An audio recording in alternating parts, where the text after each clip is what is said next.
Baba, katika jina la Yesu Kristo tunakutukuza asubuhi ya leo. Baba, tunazidi kusema ya kwamba wewe ndiye peke yako ndiye umetamalaki. Jina lako liinuliwe, jina lako liabudiwe na lipewe sifa. Baba, tunakutukuza asubuhi ya leo. Bwana, tukinyenyekea mbele zako, Baba, tukiwa damu ya Yesu Kristo Bwana, ikaweza kututakasa na kutusafisha. Baba, ukatupe mioyo safi, ukazidi kutujaza na nguvu za Roho Mtakatifu na kutupa neema zaidi katika jina la Yesu. Asante kwa sababu utupatie Jumapili nyingine hapa ili tuje mbele zako tukuabudu na tukusifu hapa tusikie neno lako na wewe imani yetu. Tunasema ni asante. Tunakabidhi ibada hii mikononi mwako Jehova ili ukaweze kuchukua usukani ukatawale kwa sababu wewe ni Mungu. Tunapoingia katika kipindi cha sifa, tunaomba Bwana uwe pamoja nasi, tunaomba uwepo wako Bwana uzidi Bwana kutembea pamoja nasi hadi mwisho wa ibada hii. Wabariki wote wanaotutazama katika jina la Yesu Kristo. Tunajikabidhi mikononi mwako Jehova ili ukajiinue na ukajitukuze katika ibada hii kwa utukufu wa jina lako. Na ni katika jina kuu la Yesu Kristo tunaomba haya yote tukiamini. Amen. Amen.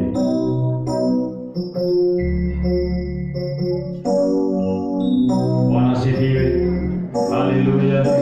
Tuweke mikono yetu pamoja tunapoingia katika kipindi cha sifa katika jina la Yesu Kristo. Makofi kwa Bwana. Makofi kwa Bwana. Shangwe na vigelegele tuombe.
In the name of Jesus, receive all the glory, receive all the praise, Lord. Tunakutukuza na kukuheshimu Bwana, kwa sababu wewe ni Mungu na hakuna mwingine aliye kama wewe, katika jina la Yesu. In the name of Jesus. Tunasema ni asante Jehova, tunapoingia katika kipindi cha kusikia neno lako Bwana. Shukrani, shukrani utawale, kwa sababu wewe ni Mungu. Tumekabidhi mtumishi wako na tunaomba na Baba na Baba akizungumza neno lako, tunaomba Bwana ukamtumie, ukamtie mafuta na kumfunua zaidi, katika jina la Yesu Kristo. Tunakupigia makofi na shangwe, hata tukimuomba Bwana kubariki, na ni katika jina la Yesu tunaomba haya tukiamini. Amen. Amen. Tuweke mikono yetu pamoja tunapomkaribisha mtumishi wa Mungu ili aweze kupokea neno la Mungu katika jina la Yesu. Amen. Amen. Thank you. Thank you. Tunaweza keti. Atukuzwe Bwana Yesu. Praise the Lord. Inulieni mikono, Bwana Yesu asifiwe. Amen. Amen. Amen. Ninawasalimuni sana asubuhi ya leo katika jina la Yesu. Bwana Yesu asifiwe. Praise the name of the living God. Amen. Nina shukrani sana kwa Mungu kwa sababu ya asubuhi njema ambayo Kristo ameweza kutukabidhi ili tukaweza kuwa mbele zake asubuhi ya leo katika jina la Yesu Kristo. Bwana Yesu ainuliwe. Nina shukrani kwa Mungu kwa sababu ya neema yake, bado ningali nimeokoka. Kristo amenilinda, amenipa tumaini, ninaendelea kumtazamia kwa sababu ni Mungu mwema, katika jina tukufu la Kristo Yesu. Praise the Lord. Amen. Nina shukrani kwa Mungu kwa sababu ya kukuona leo, kwa sababu yako wewe ambaye uko mahala hapa. Asante kwa sababu yako wewe ambaye unayetutazama katika mitandao. Mungu akubariki sana katika jina la Yesu Kristo. Wewe ni wa maana katika jina la Yesu Kristo. Jina langu ninaitwa Reverend Godfrey, ambaye ni mchungaji kiongozi katika kanisa la Full Gospel Churches of Kenya, Elementaita Parish, nikiwa hapa live katika kanisa letu la Jerusalem. Mungu akubariki sana kwa sababu ya kuandamana pamoja nasi katika jina la Yesu Kristo. Tuna shukrani nyingi kwa Mungu kwa sababu ya wema wake na fadhili zake nyingi, kwa sababu ya jinsi ameendelea kutushughulikia. Atukuzwe Bwana Yesu. Siku ya Jumapili sikuweza kuwa pamoja nanyi kwa sababu nilikuwa katika shughuli za kikazi ambazo hazingeweza kuepukika, lakini kwa yote nashukuru Mungu, hata nami niliweza kuwafuatilia live. Atukuzwe Bwana Yesu. Nikiwa mahala ambapo nilipokuwa niliweza kuwafuatilia na nikapatana pamoja nanyi. Praise God. Bwana Yesu ainuliwe. So nina shukrani sana kwa Mungu kwa sababu ninajua ya kwamba mlihudumiwa, hata nami niliweza kuhudumiwa, nilifurahia, na nina shukrani sana kwa sababu Mungu aliweza kuzungumza pamoja nasi. Asante kwa sababu yako wewe ambaye unayetutazama ukiwa katika mitandao. Asante kwa sababu ya kulike kwako, asante kwa sababu ya kushare, asante kwa sababu ya kusubscribe katika YouTube ambayo ni yangu. May God bless you so much katika jina la Yesu Kristo. Bila kupoteza muda zaidi, ninataka tuingie katika neno la Mungu ili tuweze kusikia mausia yake asubuhi ya leo katika jina la Yesu Kristo. Tutasoma kwenye kitabu cha James, kitabu cha James ambacho ni kitabu cha Yakobo.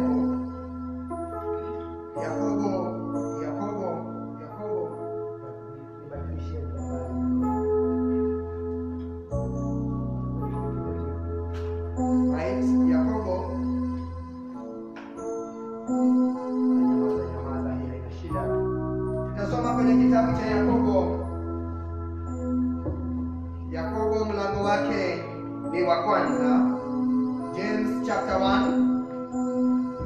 Yakobo mlango wake wa kwanza, nitasoma aya yake ya 13 na aya yake ya 14, kwa sababu hapo ndipo ninataka tuone neno la Mungu siku ya leo katika jina la Yesu. Nasema kwenye kitabu cha Yakobo, that is James chapter 1, and we are going to see from verse 13 and 14, na pia ninaweza kugusia hata 15 kwa sababu ni vizuri inapofanya introduction ya neno ambalo niko nalo. Maandiko yanasema hivi, nimesema kwenye kitabu cha James, Yakobo mlango wake ni wa kwanza na aya yake ya 13, 14 na 15 inazungumza maneno haya. Nisome kwa lugha ya Kiswahili kisha baadaye nitasoma kwa lugha ya Kiingereza. Mtu ajaribiwapo asiseme ninajaribiwa na Mungu, maana Mungu hawezi kujaribiwa na maovu, wala yeye mwenyewe hamjaribu mtu. Lakini kila mmoja hujaribiwa na tamaa yake mwenyewe, huku akivutwa na kudanganywa. Halafu ile tamaa ikiisha chukua mimba, huzaa dhambi, na ile dhambi ikiisha komaa, huzaa mauti. Nisome kwa lugha ya Kiingereza. Let no man say when he is tempted, I am tempted by God, for God cannot be tempted with evil, neither does he tempt any man. But every man is tempted when he is drawn away by his own lust and enticed. Then when the lust has conceived, it gives birth to sin, and sin, when it is full grown, brings forth death. Tunakutukuza Baba wetu wa mbinguni katika jina la Yesu, kwa sababu ya neno lako la asubuhi ya leo. Tunakushukuru kwa sababu neno lako peke yake ndilo linaloweza kutufanya tuishi. Ninakushukuru kwa sababu kupitia kwa neno lako tutaishi na tutaweza kusonga mbele katika hali ya maisha haya na hata katika hali ya kiroho, katika jina la Yesu. Tunakutumainia ujia kubwa katika jina la Baba, Mwana na Roho Mtakatifu twaomba na kuamini. Amen. Atukuzwe Bwana Yesu. Nina shukrani kwa Mungu kwa sababu ya neno hili ambalo limenakiliwa na mtumishi wa Mungu ambaye ni Yakobo. Akasema maneno haya, na haya ndiyo anayotanguliza nayo. Anasema mtu anapojaribiwa asiseme ninajaribiwa na Mungu, maana Mungu hawezi jaribiwa na maovu, wala yeye mwenyewe hamjaribu mtu. Atukuzwe Bwana Yesu. Katika hali ya maisha na katika hali ya wokovu unapata ya kwamba tunaingia katika mambo tofauti, na wakati mwingine tunajipata katika majaribu. Maandiko yanasema ya kwamba Mungu hawezi kujaribu yeyote. Atukuzwe Bwana Yesu. Hiyo ni kusema namna hii, Mungu hawezi akakujaribu. Kunaweza kuwa na maneno mawili, kuna temptation kwa lugha ya Kiingereza na kuna test. Praise the Lord. Mambo haya mawili ni tofauti. Ya kwanza inasema majaribu na ya pili inasema mtihani. Mtihani ni ule ambao kila mmoja analetewa ili aweze kuvuka na kuingia katika kiwango kingine, lakini majaribu hayaletwi na Mungu. Hivyo ndivyo maandiko yanavyosema. Kwa hivyo mtu anapojaribiwa asiseme ya kwamba Mungu ananijaribu, kwa maana Mungu hawezi mjaribu yeyote. Bwana Yesu asifiwe. Aya yake ya 14 inahusu jambo lingine, inasema lakini kila mmoja hujaribiwa na tamaa zake yeye mwenyewe, huku akivutwa na kudanganywa. Kwa hivyo mtu anapoingia katika majaribu anavutwa na tamaa zake yeye mwenyewe. Bwana Yesu asifiwe. Na hapa ndipo ninataka tuangalie, tuchunge sasa. Hapa ndipo kichwa changu kiliko ambacho ni cha service ya leo. Chunga tamaa zako zisikuingize katika dhambi. Ujiangalie sana mpendwa, usije ukadanganyika tamaa zako, kwa sababu maandiko yanasema tamaa za mtu hizi ndizo huwa zinamdanganya mtu, kisha baadaye zinamvutia anaingia katika majaribu. Atukuzwe Bwana Yesu. Hakuna mtu ambaye hana kitu ambacho anahitaji. Hakuna mtu ambaye amekamilika. Hata mimi leo hii ukinitazama unaweza fikiria ya kwamba nimefika. Ukienda kwa wale ambao ni matajiri duniani, wale ambao ni watu ambao wanajulikana, unaweza fikiria ya kwamba watu hawa wametosheka, lakini utakuta ya kwamba bado wanang'ang'ana. Praise the Lord.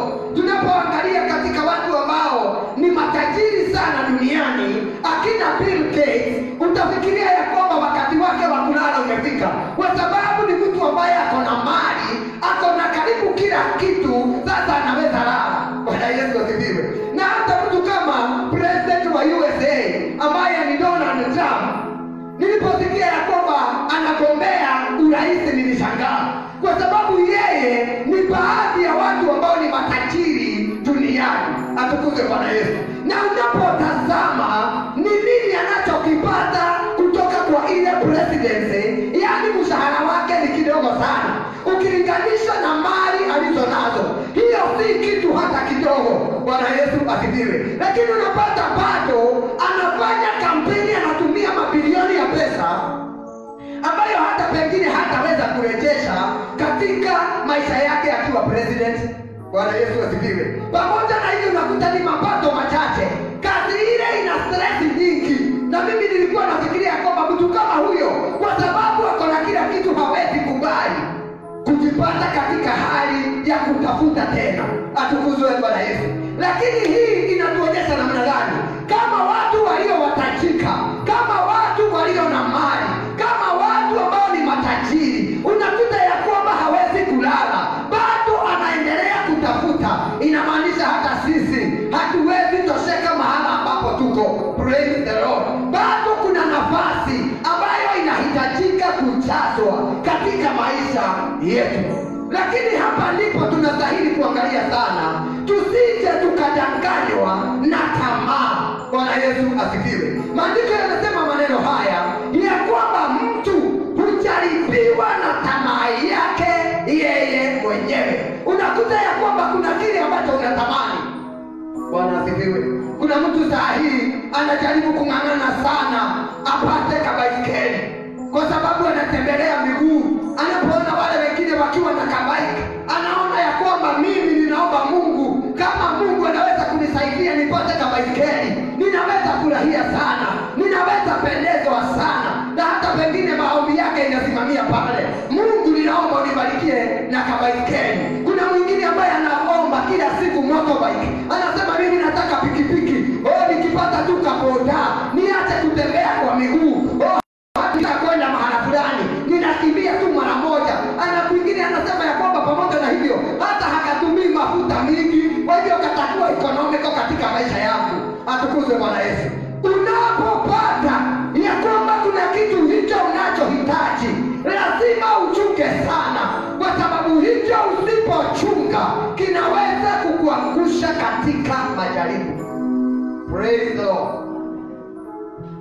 Maandiko yanasema kile ambacho huwa kinaangusha mtu na kile ambacho huwa kinahadaa wengi ni hicho ambacho kinaitwa tamaa. Na maandiko yanasema lakini kila mtu hujaribiwa na tamaa yake mwenyewe, huku akivutwa na kudanganywa. Kwa hiyo kitu cha kwanza, kuna mvuto. Unakuta ya kwamba kuna mwingine ambaye anafikiria pengine kama mimi, nikienda town nikienda kule mahali ambapo kuna magari makubwa makubwa, tunapatana pale, kila gari ikipita nikiona ni hali ya juu, ninaangalia hiyo ni gari namna gani, kwa sababu hiyo ndio inayo pengine nivutia. Atukuzwe Bwana Yesu. Kwa sababu sijatosheka, ninataka kutoka kwa kiwango ambacho niko, ninataka kupanda at least, ninaangalia magari makubwa makubwa. Pengine kuna mwingine ambaye ako na magari hayo, anaangalia chopa inapopita kule juu, anasema na hii ni type gani? Atukuzwe Bwana Yesu. Na pengine ukipatana nayo utafikiria yeye ni mwenda wazimu, lakini ni kwa sababu hicho ndicho anachohitaji. Atukuzwe Bwana Yesu. Maandiko yamesema kila unachohitaji unastahili kuchunga sana, kwa sababu katika hali hiyo unaweza kuvutwa na zaidi udanganyike. Kwa nini watu wamewahi nyang'anyana mashamba? Kwa nini watu wamekuwa wakora, wanaua wengine, wanawapokonya magari yao? Si kwa sababu ya kitu kingine, ni kwa sababu ya tamaa. Na hii hata Wakristo lazima tukae tukiwa chonjo, kwa sababu shetani anatumia sisi wenyewe. Atukuzwe Bwana Yesu. Na hakuna kitu ambacho ni kibaya kama wewe mwenyewe ukijitega unajiangusha katika majaribu. Praise the Lord.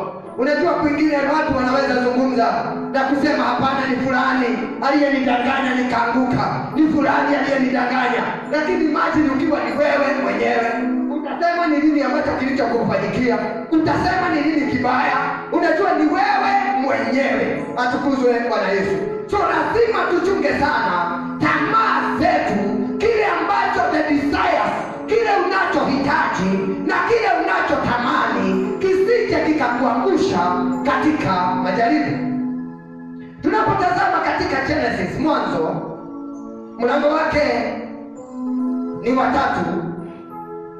Mwanzo mlango wake 3. Kuna kitu pale nataka tuangalie, tuone, ili kudhibitisha ya kwamba usipochunga tamaa zako, usipochunga your desires, huenda zikakuangusha. Maandiko yanasema namna hii: basi nyoka alikuwa mwerevu kuliko wanyama wote wa mwitu aliyowafanya Bwana.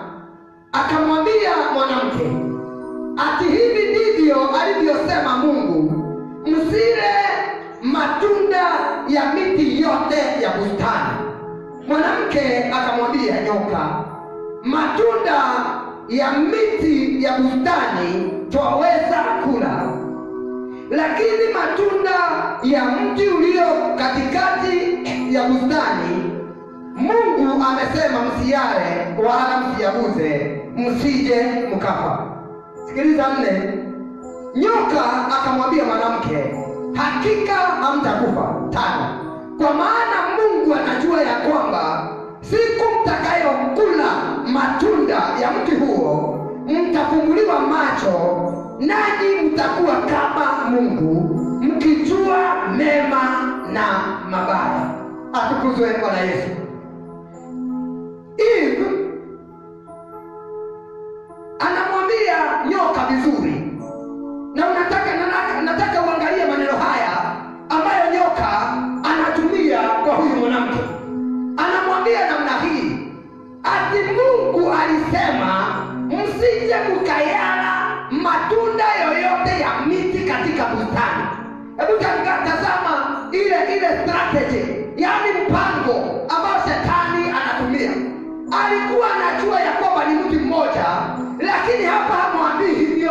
Lazima angepiga kona ya kwanza ili aweze kumhadaa. Watu wa siku hizi wanasema kumuingiza box, yani anamuingiza box kistaili, hata hajui. Kumbe ameanza conversation, kumbe ameanza mazungumzo bila hata kuelewa. Yani anataka kubishana na huyu nyoka katika kumweleza vile Mungu alivyosema. Anamwambia hapana, si miti yote, ni mti ulioko katikati ya bustani, hiyo tu ndio tuliambiwa. Sasa shetani amepata nafasi, ameanza kumdanganya na kumhadaa. Anamwambia ya kwamba si hivyo tu, Mungu hakusema kweli. Anasema hivi kwa sababu Mungu aliwaambia ya kwamba mkikula hiyo mtakufa. Shetani anasema, nyoka anasema hapana. Nyoka akamwambia mwanamke, hakika hamtakufa. Sasa mama anaanza kushindwa, between God and the serpent ni nani anayeongea kweli? Kati ya Mungu na nyoka ni nani anayezungumza kweli? Kisha anaongeza pale, anasema ya kwamba kwa maana Mungu anajua ya kwamba siku mtakayokula matunda ya mti huo mtafumbuliwa macho, nanyi mtakuwa kama Mungu. Atukuzwe Bwana Yesu. Hebu imagine sasa mama karibu aanze kupatwa na kichaa, akifikiria jinsi Mungu alikuwa anawatembelea, akifikiria jinsi walivyoona Mungu, akifikiria jinsi mambo yalivyokuwa. Halafu Mungu, shetani amesema ya kwamba mtakuwa kama Mungu. Bwana asifiwe. Ni nani hawezi tamani kuwa kama Mungu? Imagine Mungu ambaye ni omnipotent, Mungu aliye mwenye nguvu zote. Ni nani ambaye hawezi kutaka kuwa kama Mungu aliye na uwezo wote? Ni nani ambaye hawezi kutaka kuwa Mungu akiwa omnipresent? Yaani Mungu yuko kila mahali, yuko hapa, yuko Marekani, yuko chini ya bahari, yuko mbinguni, hata kwako nyumbani yuko.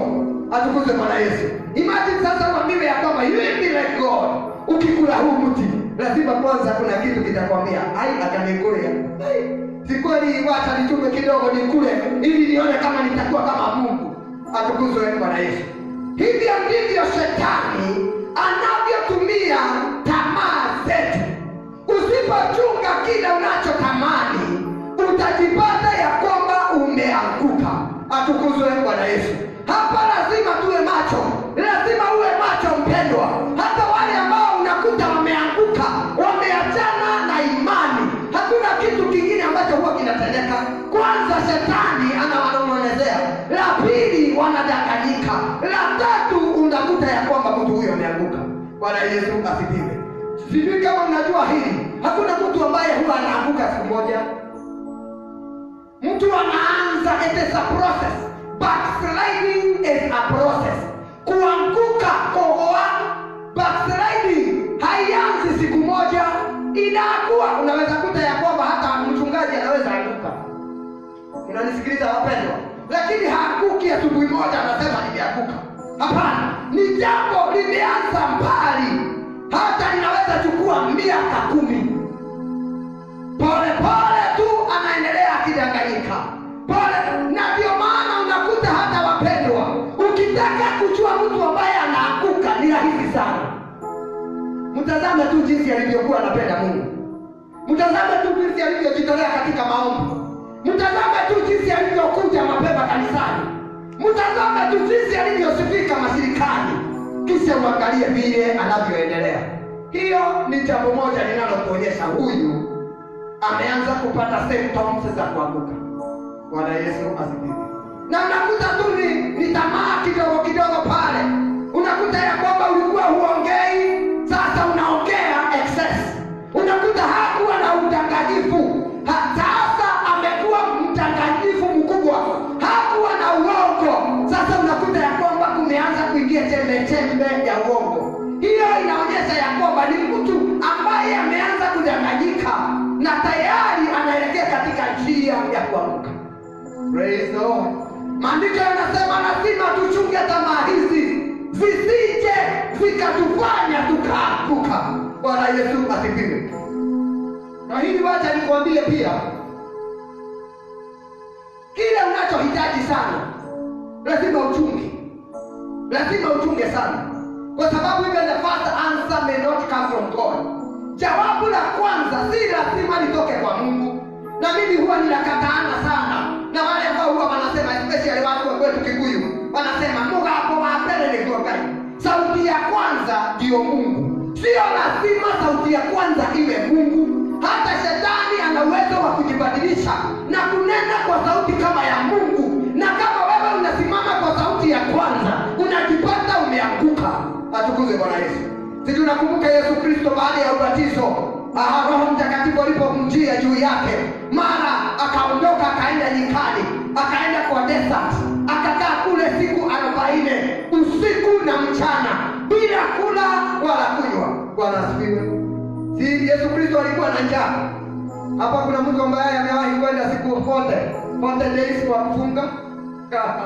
Hata mimi, hata kama ni reverend wenu, sijawahi karibia hiyo. Oh my.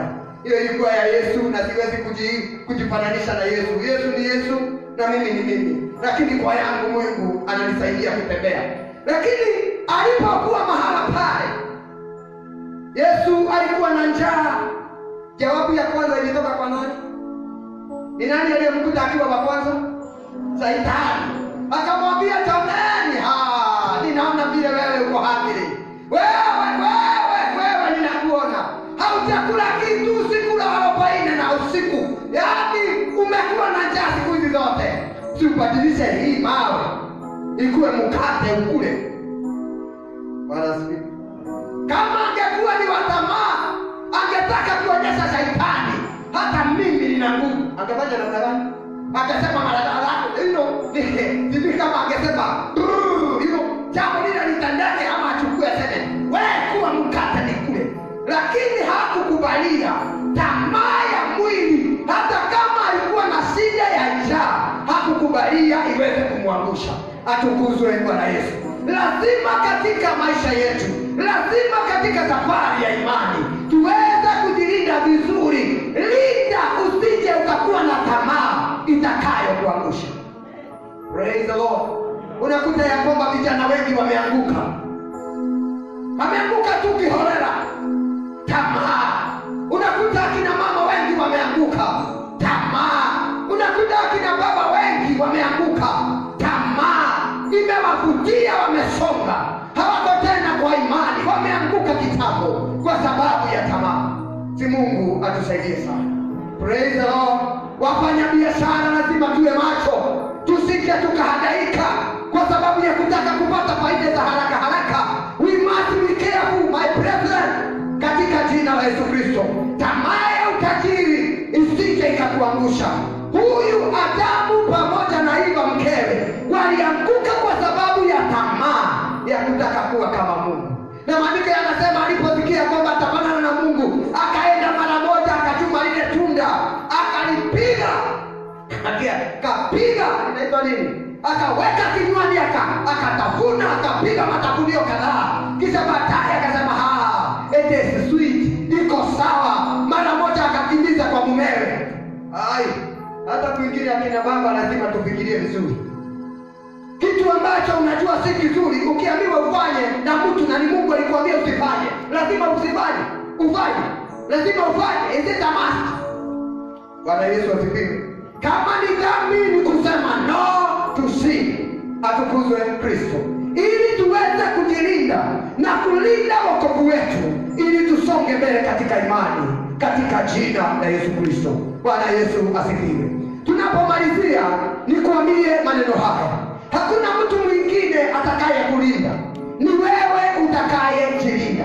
Mungu amekupatia mawazo mazuri, amekupatia nafasi yako ya kuexercise your liberty. Yaani uko na uhuru wa kufanya lolote. Lazima ukae macho, usije ukadanganyika na shetani, usije ukadanganyika na tamaa zako, ukute ya kwamba umerudi nyuma. Kuna mahala ambapo wameandaliwa kwa sababu yako. Unahitajika mbinguni mpendwa, ninahitajika mbinguni hata nani. Tunahitajika tufike kwa Mungu katika jina la Yesu Kristo. Atukuzwe Bwana Yesu.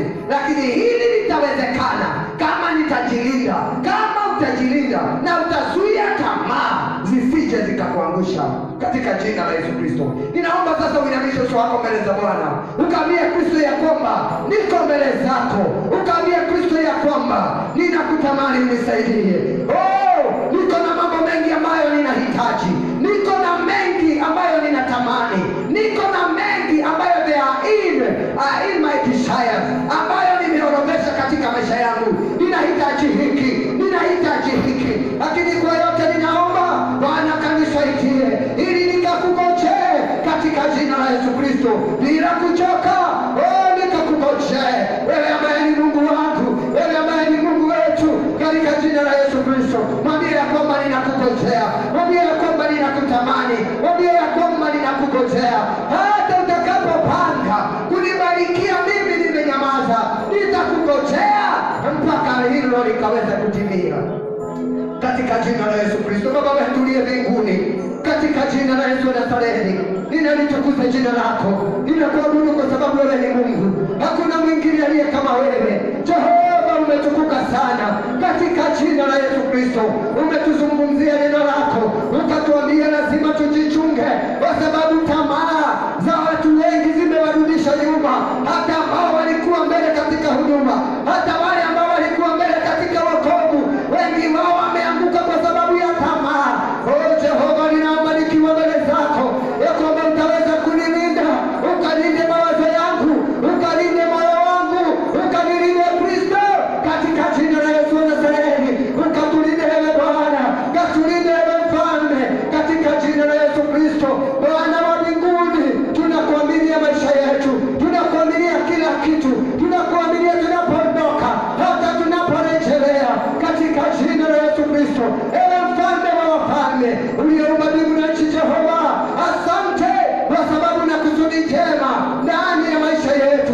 Pamoja na hivyo, kama jinsi neno lako linavyosema ya kwamba wewe uliyetuita hautatuachilia, utamalizia kazi hata siku ya Kristo Yesu. tunakuaminia maisha yetu, tunakuaminia imani yetu. Hata kama kuna majaribu mengi, Kristo katusaidie, Yehova katusaidie, Jehova katusaidie katika jina la Yesu Kristo. Asante kwa sababu wewe ni Mungu, hakuna mwingine aliye kama wewe. Umetukuka sana Bwana, katika jina la Yesu Kristo. Ninakushukuru kwa sababu ya mpendwa, ninamkabidhi mikononi mwako. Jehova ukambarikie, Jehova ukamtende mema, Jehova ukamuinue, neema yako ikamtoshe katika jina la Yesu Kristo. Ninaomba Bwana wa mbinguni ya kwamba utawashikilia wapendwa hawa, ndugu hawa utawashikilia katika jina la Yesu Kristo mpaka wafike mbinguni salama usalmini katika jina la Yesu Kristo. Mahitaji yao ninayakabidhi kwako Jehova, kutana na wao ukawabarikie. Ninanena kuinuliwa kwao, ninaomba Mungu wa mbinguni ukawapatie afya. Ninaomba Jehova neema yako ikawatoshe katika jina la Yesu Kristo. Watende mambo ya ajabu, ishara na miujiza ikafuatane pamoja na wao katika jina la Yesu.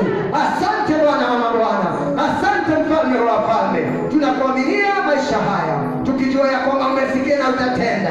Hadi katika jina la Baba na Mwana na Roho Mtakatifu tunaomba na kuamini.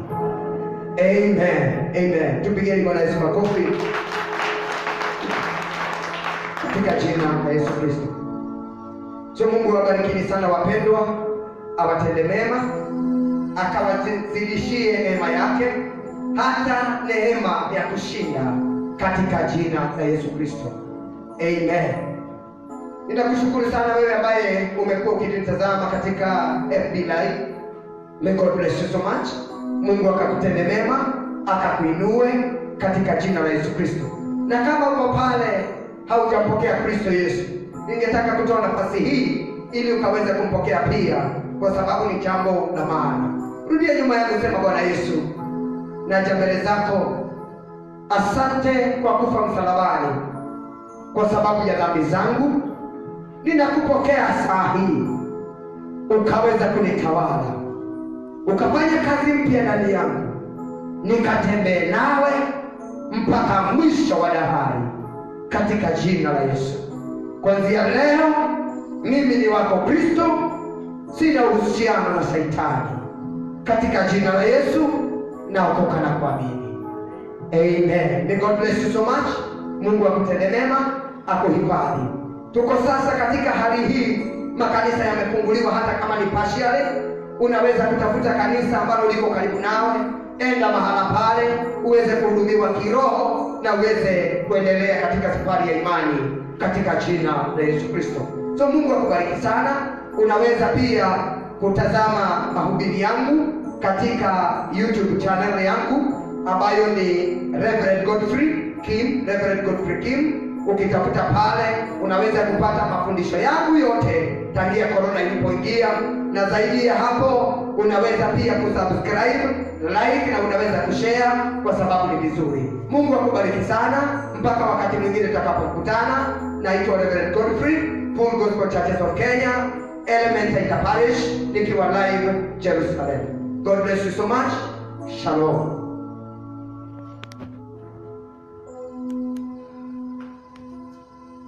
Amen. Atukuze Bwana Yesu wapendwa. Uliaga. Umetoa nini? Na shukrani sana kwa Mungu kwa sababu ya wema wake. Amenilinda, amenipa tumaini. Nina furaha kubwa kwa sababu ya kuwaona katika jina la Yesu Kristo. Bwana Yesu asifiwe. Amen. Si Mungu akubariki sana kwa sababu ya